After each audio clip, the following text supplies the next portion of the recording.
జనసేన అధినేత పవన్ కళ్యాణ్ కు మద్దతుగా పిఠాపురం నియోజకవర్గంలో రేపటి నుంచి mega prince Konidela Varun Tej Tatiparthi junction నుంచి వన్నెపూడి కొడవలి నుంచి పర్యటన చేపడతారని జనసేన పార్టీ జాతీయ మీడియా ప్రతినిధి అజయ్ కుమార్ మీడియాకు తెలియజేశారు.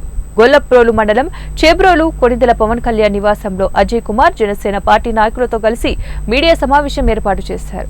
ఈ సందర్భంగా అజయ్ కుమార్ మీడియాతో మాట్లాడుతూ అధికార పార్టీ ఎన్ని కుట్రలు చేసినా కూడా పిఠాపురం నియోజకవర్గంలో ప్రజలు అత్యధిక మెజార్టీతో పవన్ కళ్యాణ్ గెలవడం ఖాయమని ఆయన తెలియజేశారు. ఈ కార్యక్రమంలో పంచకర్ల సందీప్, జ్యోతుల శ్రీనివాస్, పిల్ల శివశంకర్ తదితరులు పాల్గొన్నారు.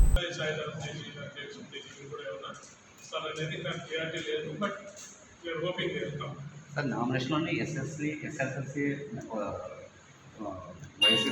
స్కూల్లో ఎస్ఎస్ఎల్సి ఇచ్చారు. ఎస్ఎస్ఎల్సి అనేది చాలా పెద్దది, తర్వాత ఎస్ఎస్సి వచ్చింది. సో అది పెద్ద ఇది కాదండి. ఆయన ఏదో చెప్పారు, నేను 10th క్లాస్ సెయింట్ జోసెఫ్లో చదువుతున్నాను పలానా సంవత్సరంలో. ఆ స్కూల్ సర్టిఫికేట్ కూడా అలాగే ఉంది. అవన్నీ కూడా ఏదో ఒక ప్రచారం చేసి ఆ సాక్షి ఛానల్ గారు వాళ్ళు పాపం వాళ్ళ బాధ్యత కదా, మనం ప్రచారం ఏదో ఒకటి దాన్ని తీసుకువచ్చి ఒక కాంట్రవర్సీ చేయాలని ట్రై చేశారు. బట్ ఈ సందర్భంగా పిఠాపురం ప్రజలందరికీ కూడా తెలిపేది పవన్ కళ్యాణ్ గారి నామినేషన్ సక్సెస్ఫుల్గా it has been accepted. So ఇంకా ఎటువంటి కాంట్రవర్సీ లేవు. ఖచ్చితంగా కూడా ఇంకా నామినేషన్ రివ్యూ